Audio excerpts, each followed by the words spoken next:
me and have trusted our doctors for years and years and years on everything else suddenly have decided we're not to be trusted on the question of this COVID vaccine. So it gets to the points everyone here is making. What is the power of trusted people inside the community over Facebook? And unfortunately, Facebook, for a lot of people, wins the argument. Facebook is so unbelievably responsible for the disinformation out there, such a huge part of the problem in this country. Facebook has done so much damage to this country in the past 4 years.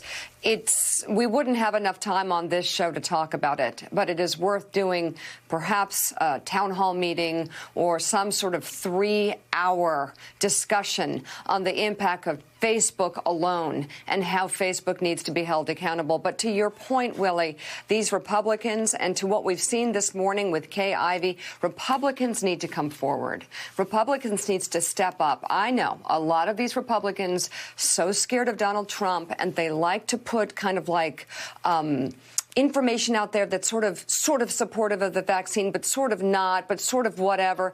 And folks on Fox News, you know, having people come on making fun of the vaccine, airing the lies of people, putting out conspiracy theories about the vaccine and leaving them unchecked. You're all responsible for the misinformation that has pervaded into the American population and left a huge segment of it exposed to a deadly virus. And here's the thing. It's not like hard to find now. It's not like, oh, is this true? It might not be true. You're fake news. Nope.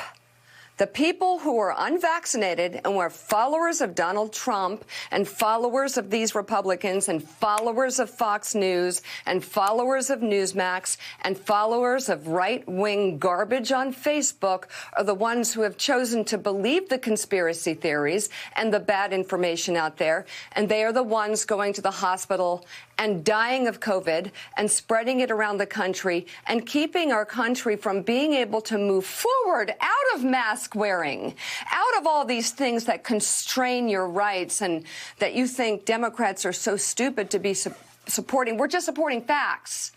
Yes, Democrats like facts, and some Republicans do too. I'm hoping more do.